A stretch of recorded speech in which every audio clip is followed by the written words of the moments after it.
En un mundo donde los discursos dominantes intentan silenciar las voces de los pueblos, la prensa contrahegemónica surge como un faro de verdad y resistencia. Para nuestro héroe nacional José Martí, el periodismo debe estar al servicio del pueblo y basarse en la verdad, la ética y la responsabilidad social. Para ello, también se creó el Coloquio Patria, que este año llegó a su cuarta edición. Un encuentro de 3 jornadas donde periodistas, creadores de contenido, expertos y decisores de la comunicación del sur global y de otras latitudes intercambiaron sus experiencias para hacer del periodismo y la comunicación una trinchera de ideas.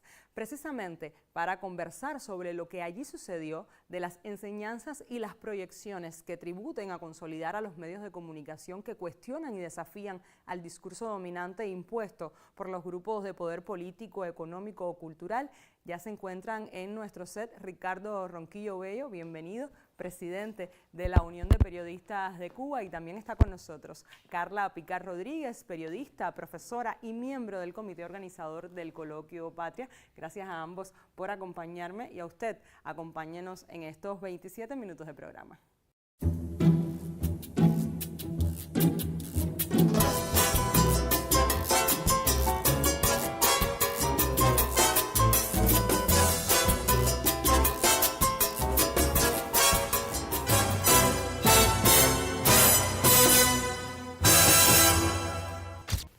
Iniciamos nuestro debate en buen cubano y para comenzar quisiera preguntarles ¿por qué es necesaria la prensa contrahegemónica hoy y cuál es la diferencia con los medios tradicionales?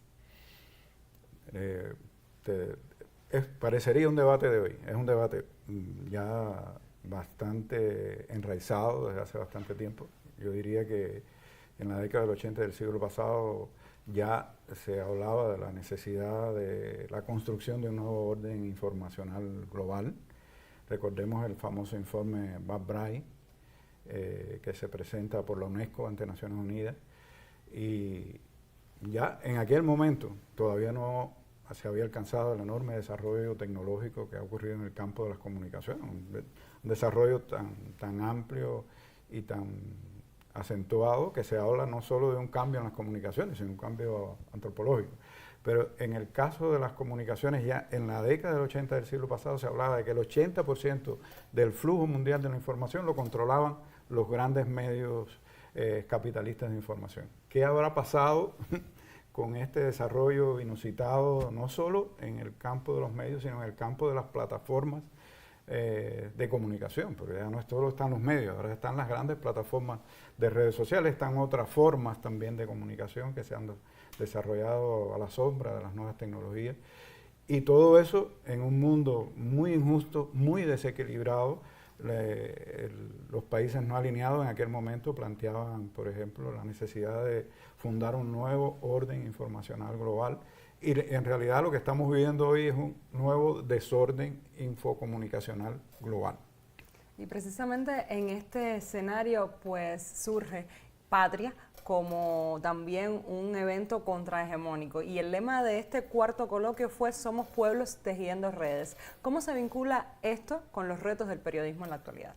Como decía Ronquillo, esto no es un debate nuevo, sino que ahora estamos aportándole nuevas miradas a partir de todas estas nuevas contribuciones que ha ofrecido la tecnología.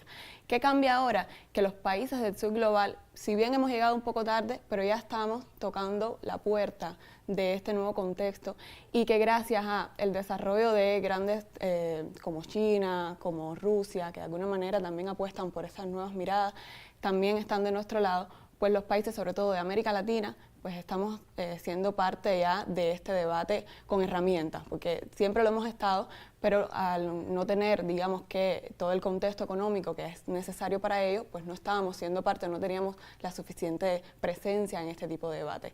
Por eso nace Patria, de alguna manera, como un pretexto simplemente para reunirnos todos estos que de alguna manera intentamos aportar a este debate de la contrahegemonía, que hay que, digamos, que entender que no se trata de una verdad u otra, o sea, no es una contestataria verdad sobre otra, sino que es el hecho de darle voz a la otredad. O sea, digamos que a lo que siempre ha sido desde la discriminación, a todos los discursos de odio, contrarrestar todo eso y poner, digamos, que nuestras identidades, nuestras culturas, hacernos sentir presentes. Y digamos que ese es el objetivo de Patria. Crear historias también que no están contadas en esos otros medios, nuestra propia cultura, nuestras propias diferencias, la heterogeneidad que tiene América Latina también, porque no somos iguales, aunque compartimos un mismo continente, ¿no? Por eso tejiendo redes, quizás el tema. Sí, claro, por supuesto.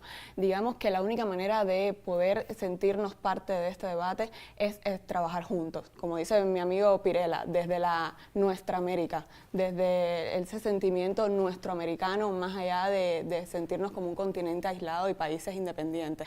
Siempre respetando, digamos, que la manera de organizarse a nivel interno, la autonomía de cada país, pero con un objetivo común. Y siempre va a ser, por supuesto, ofrecer una nueva mirada ante las grandes transnacionales de la comunicación. Sí, mira, uno de los temas más importantes del Patria, de los propósitos esenciales, yo creo, por los que surgió Patria, es el tema de la articulación. Bueno, ella planteaba, por ejemplo, el tema de la izquierda, por ejemplo, se quedó atrás en el análisis de las posibilidades que daban las nuevas tecnologías para la articulación en el plano comunicacional de las fuerzas, movimientos y partidos que en el mundo están apostando por una transformación del orden mundial. Sin embargo, la derecha ha tenido una enorme capacidad articuladora. Uno de los objetivos centrales del Coloquio Internacional Patria es, y por eso vamos a decir, este eslogan, ¿no? Tejiendo redes, o sea, la idea de articularnos, porque incluso podemos estar unidos. Nos pasó en Cuba, por ejemplo, en los acontecimientos del 11 de julio. Es un país con una concepción unitaria, con, vamos a decir, una estructura social y política bastante homogénea, organizada a todas las escalas. Sin embargo, estábamos desarticulados desde el punto de vista comunicacional y, entre otras cosas, eso propició que el 11 de julio el país fuera sorprendido por un golpe político comunicacional utilizando las nuevas tecnologías. En el propio Foro de Sao Paulo, que es un importante foro de concertación de las izquierdas en el mundo, sobre todo los partidos políticos de América Latina que aspiran, digamos, al poder político en la región, etcétera, hay una conciencia crítica de que no hemos sabido aprovechar. Llegamos tarde, estuvimos viendo las tecnologías esencialmente como una amenaza para los procesos de izquierda. Y yo recuerdo, siempre lo hemos planteado, aquel 7º Congreso de la UPEC, en el año 89, que en Cuba comenzaba a introducirse Internet y casi todo el mundo lo que hacía era replegarse, tenía miedo de la introducción de Internet en Cuba, las consecuencias que eso tendría para la sociedad cubana. Y en aquel congreso, Fidel Castro, rompiendo un poco con ese temor, dice, Internet fue creado especialmente para nosotros. O sea, era una gran... Fidel no lo venía como una amenaza, sino como una oportunidad. Yo creo que eso nos está exigiendo el Patria, utilizar las nuevas tecnologías como una gran oportunidad para defender los proyectos de izquierda y de transformación a escala internacional. Yo les propongo hacer una primera pausa en nuestra conversación y les propongo también escuchar pequeños testimonios de comunicadores de medios alternativos que asistieron a este 4º Coloquio Patria.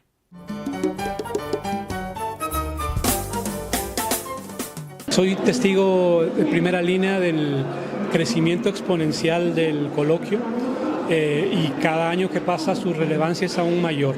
La necesidad, como dice el propio epígrafe del coloquio, de este coloquio, de continuar tejiendo redes que son imprescindibles para contrarrestar la hegemonía del control mediático, no solamente expresado en las grandes cadenas comunicacionales, sino en estas plataformas de redes sociales.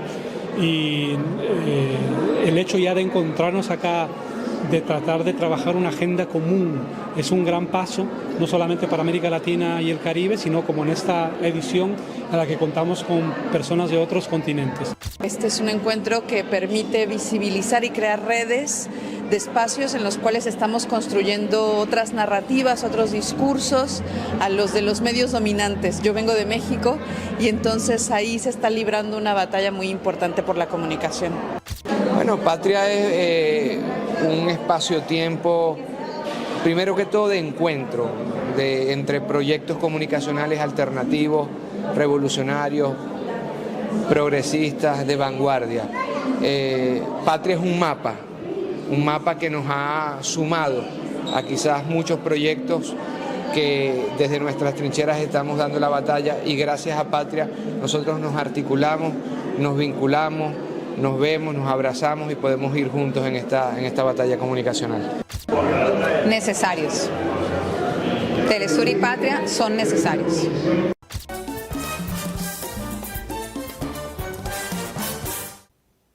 Retomamos nuestro debate en Buen Cubano y conversábamos sobre esos medios alternativos, sobre las nuevas tecnologías, y en este contexto pues las redes sociales son una plataforma de lucha, pero también de vigilancia. ¿Cómo entonces aprovechar sus potencialidades para tejer esas redes de pueblos sin caer en la lógica comercial de plataformas que están controladas por grandes centros privados de poder?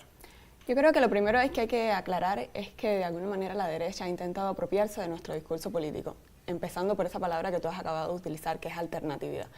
Lo alternativo no necesariamente está asociado a la oposición a un gobierno o a, digamos, que mostrar una contrahegemonía contra específicamente un sistema político. Al contrario, alternativo significa ofrecer nuevas miradas sobre algo, sobre algún fenómeno. Eso de alguna manera es lo que intentan hacer los medios latinoamericanos con digamos, un desapego de todos esos conflictos económicos. Ellos han intentado buscar la sustentabilidad económica para de alguna manera pues despegarse de eso, aunque por supuesto no seamos ingenuos. Todo el mundo sabe cómo funciona este tema de la comunicación y los intereses económicos y las lógicas que están en función de todo eso. Si bien no son políticos económicos, o sea, siempre hay mediaciones en torno a eso. Sin embargo, hay ejemplos que han evidenciado que es posible otras alternativas. Y con respecto a las redes sociales, por supuesto, ya Ronquillo lo mencionaba, desde un inicio la mirada siempre fue con sigilo, ver hasta conservadora. Exactamente, hasta dónde nos podía ofrecer esto. Lo tenemos claramente ahora con la inteligencia artificial y sus potencialidades. Pero ¿cuál fue los debates en Patria? ¿Cuál es la respuesta nuestra? Pues darle a esas herramientas nuestra información, nuestras creencias, nuestras identidades, para que a partir de ahí la IA, con sus lógicas de funcionamiento, lo ha demostrado, por ejemplo, DeepSeek. O sea, DeepSeek no te va a dar una respuesta igual que Perplexity o que Copilot, que son, digamos, que plataformas que están organizadas y articuladas por las grandes transnacionales de la comunicación y la información. Entonces, nuestra función aquí como ciudadanos y como comunicadores, de alguna manera es tomar los beneficios que esas herramientas nos están brindando y jugarlo a nuestro favor. No podemos tampoco ser ingenuos y aspirar a poder crear nuestra propia IA. O sea, Cuba ahora mismo o América Latina no está en condiciones, al menos cercanas, de poder crear nuestras propias herramientas por una cuestión meramente económica. Pero ¿qué podemos entonces nosotros? Pues tratar de jugarle una mala pasada. Algoritmos, cambiar los algoritmos. Sí, exactamente. Pero fíjate, yo creo que una de las cosas importantes que se han debatido en Patria y que son motivo también de debate en otros foros vinculados con el tema de la comunicación, es que no solo basta con producir contenido. ¿Qué está planteando el Patria? El Patria está planteando trabajar en la producción de contenidos, en la producción de herramientas, en la producción de plataformas alternativas a las que está imponiendo el mundo occidental, y a la vez en la articulación de esas plataformas, herramientas y contenidos. O sea, que todos compartamos, por eso es la importancia de tejer redes y de articularnos en el mundo contemporáneo. Algo que, por supuesto, es muy difícil. Pero es evidente de que hay contrapesos para el orden totalitario infocomunicacional global. Ahí usted tiene, por ejemplo, en la alianza que logró Telesur con el Mayadín, por ejemplo. Porque hay una premisa de divide y vencerás. Entonces claro, quieren dividir América Latina y lo que intenta Patria también es sumar todas esas voces. Entonces también el coloquio Patria, en su sentido amplio, habla de Patria como proyecto colectivo, me refería a eso. ¿Cómo contribuye la comunicación alternativa a construir esa patria? Ese sentido es el sentido martiano de Patria. La humanidad tiene un futuro compartido, un futuro común. Entonces lo importante es que las fuerzas progresistas, las fuerzas liberadoras del mundo contemporáneo nos unamos, ¿no? Y utilicemos todo ese potencial que nos dan las nuevas tecnologías para tratar de cambiar este mundo, ¿no? Y si hablamos de Patria, y ya lo mencionabas a Martí, en términos de prensa es evidente que los ideales de Martí atraviesan este proyecto. Me refiero a la ética, al antiimperialismo y a la unidad latinoamericana. ¿Cómo se reflejó esto en la participación y en las intervenciones de los asistentes también en el coloquio? Claro, de alguna manera ya Ronquillo lo mencionaba, ¿no? Pero desde la organización del coloquio en sí mismo se pensó siempre en paneles que fueran multiculturales, multinacionales. O sea, había presencia en cada uno de esos espacios de las luchas de cada uno de nuestros pueblos. O sea, la lucha de Puerto Rico, la lucha de Palestina, o sea, todos estaban ahí presentes y creo que fue, de hecho, una de las primeras concepciones de Patria. También todas las alianzas que se lograron en el marco de Patria, las firmas de convenios, que de alguna manera el Patria ya propició en su 4ª edición, porque creo que ya las personas nos los estaban exigiendo, ¿no? Ya van 4 años de Patria, de qué manera también es posible que eso se traduzca en la transformación de la prensa latinoamericana, de la prensa cubana, y puede que no siempre esté a la vista o no siempre tenga resultados rápidos, pero lo que sí le garantizamos es que en el Patria de alguna manera siempre se organiza para que se traduzca rápido en acciones, como el pensamiento marxista. No, y fíjate, el Patria surgió como un proyecto, si tú vas a la raíz del Coloquio Internacional Patria, estuvo en una visita de la vicepresidenta primera de la UPEC, en aquel momento, ¿no? Y ahora está en la mamá de Patria. Que es como la gran gestora, ¿no? La que, Rosa Miriam. Ajá, Rosa Miriam Elizalde, doctora en Ciencias de Comunicación, una de las más importantes estudiosas cubanas y latinoamericanas sobre estos temas. Ella va a un evento, a un congreso de la Federación Latinoamericana de Periodistas Argentina. Y en ese congreso ella entra en contacto con un movimiento que ya había ido surgiendo en Argentina que se llamaba Mueve América Latina. Era un movimiento de especialistas de comunicación, sobre todo de movimientos de izquierda que estaban aspirando al poder en América Latina y que ya tenían conciencia de la necesidad del debate, el análisis y la articulación comunicacional de las fuerzas de izquierda en América Latina. Yo les propongo hacer una segunda pausa en nuestra conversación. Y usted recuerde que si quiere sumarse pues a nuestro diálogo o proponer otros temas, puede hacerlo a través de nuestro correo electrónico en buencubano@icrt.cu o también a través de nuestras redes sociales. Enseguida regresamos.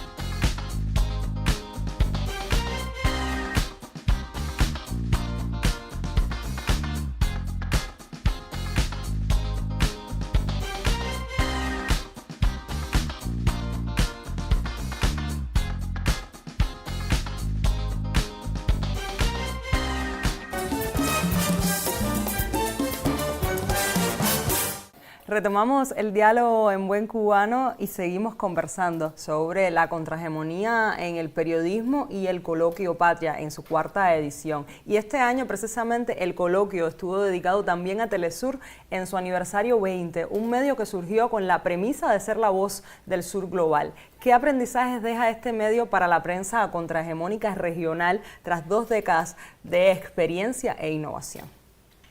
Bueno, si quieres entonces comenzar. Claro, sí. Mira, yo creo que ha habido muchas experiencias interesantes de comunicación contrahegemónica que empezaron por Cuba y tuvieron su enlace con Venezuela. Pensemos, por ejemplo... Porque Cuba es fundador e ideólogo también de Telesur. Sí, claro. Con Fidel pues nace por una idea de Fidel y Chávez. Sí, pero quiero remontarme a tiempos anteriores. Por ejemplo, cómo surge la revolución en Cuba y Radio Rebelde. Radio Rebelde surge... Fíjate que el gran eslogan de Rebelde, dicho por sus locutores, vamos a decir, es emblemático, era la gran cadena de la libertad. O sea, no era una emisora de la revolución para Cuba, era una emisora de la revolución continental.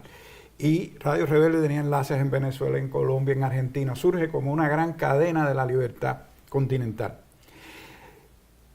Ahí está. Después surge Prensa Latina, luego del triunfo de la revolución en Cuba, y se gesta también, imagínate que en Prensa Latina estuvieron periodistas de la talla de García Márquez y otros grandes intelectuales y luchadores de América Latina. Surge también como un proyecto continental contrahegemónico de comunicación. Ya Telesur es otra escala, porque Telesur surge en otro momento, hay un desarrollo ya inusitado de las comunicaciones. Los procesos de izquierda en América Latina están más expandidos y ya Telesur surge como una plataforma multiestatal, ya con otro concepto, incluso más avanzado. O sea que yo veo en Telesur como el germen, la semilla de lo que pudiera ser una articulación ya no solo de los comunicadores, sino en el plano de los gobiernos, de los estados, de las plataformas tecnológicas. O sea, yo veo ahí como la semilla que puede ser el avance de lo que pudiera ser un futuro compartido en el plano comunicacional de mayor alcance a escala internacional. Claro, Telesur tiene 20 años ya, pero no se nota. O sea, ellos han sabido reinventarse y han sabido, sobre todo bajo la guía de su incansable directora Patricia, han sabido precisamente lograr articularse. Y yo creo que a partir de la articulación ha sido el resultado, pues claro, de su supervivencia y de su éxito a nivel profesional. Y los medios, vamos a estar claros, tenemos desafíos económicos, políticos, de acceso a la información también. ¿Cuáles son los principales obstáculos que enfrentan los medios contrahegemónicos en la actualidad y qué estrategias, sobre todo, se discutieron en esos días de encuentro para sortear estos obstáculos? De alguna manera ya los hemos ido mapeando en la entrevista, ¿no? Por supuesto, tenemos el principal reto y es el económico, que todas están dominadas por las plataformas hegemónicas de la comunicación y que todavía, a pesar de que hemos hecho grandes esfuerzos, con China y Rusia ahí a la cabeza, nos queda mucho por hacer. Porque ciertamente, o sea, la derecha no solo se ha apropiado del discurso, sino que es que tienes las herramientas. Entonces, cuando tú logras, digamos que articular esas dos grandes posiciones, pues es muy difícil luchar contra eso. Sin embargo, pues no todo está perdido y se trabaja para eso. No solo desde lo poquito que hace cada uno de nuestros países, sino, como ha dicho Ronquillo, dando esos grandes pasos conjuntos, que yo creo que es la única manera de poder lograr el éxito. Sí, estamos viviendo lo que los estudiosos de la comunicación, como ustedes, que son profes de la Universidad de La Habana en el tema de la comunicación, llaman la famosa era de la posverdad.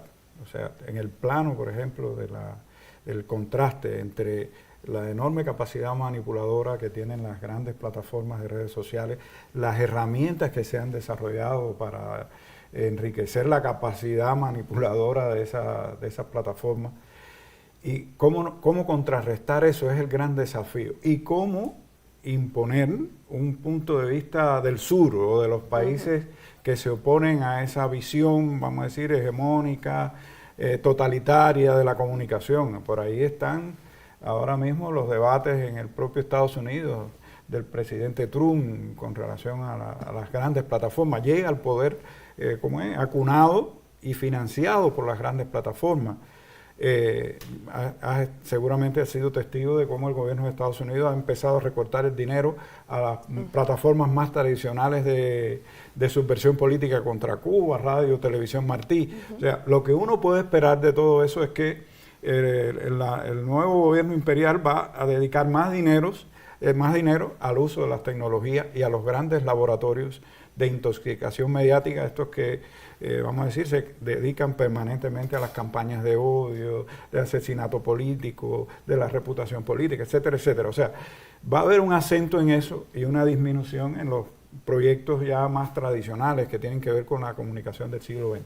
Por ahí vienen los grandes desafíos, junto con la necesidad de que nosotros aprendamos. El presidente Díaz-Canel lo decía en el encuentro con un grupo, vamos a decir, más pequeño de los participantes en el Patria. Por ejemplo, él decía, no nos puede pasar con la inteligencia artificial lo que nos pasó con las plataformas de redes sociales. O sea, tenemos que ponernos por delante, tenemos que aprender a utilizar esa tecnología.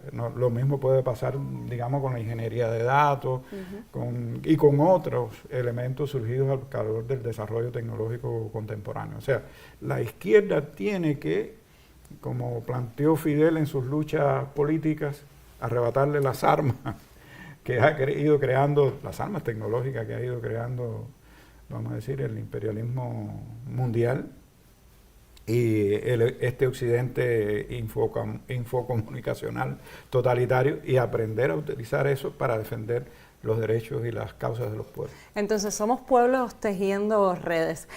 ¿Qué mensaje le pueden dar a esos medios o a esas personas que intentan decolonizar pues la comunicación a nivel global?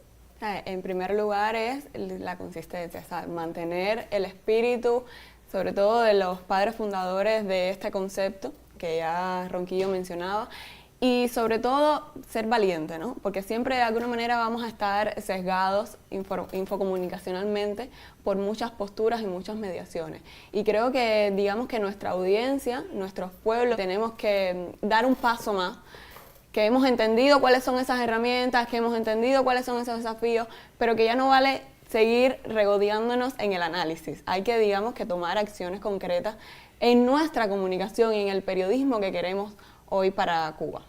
Con esta idea le doy las gracias a ambos por acompañarnos en este debate en Buen Cubano, y a usted pues les recuerdo que la prensa contrahegemónica no solo informa, sino que organiza, educa y dignifica. Como quedó claro en el cuarto coloquio Patria, su lucha es por la soberanía cultural de nuestros pueblos. Desde ese espacio se reafirmó que otra comunicación es posible, necesaria y sobre todo imparable. Nosotros nos volveremos a encontrar la próxima semana para seguir debatiendo la vida de este país en Buen Cubano.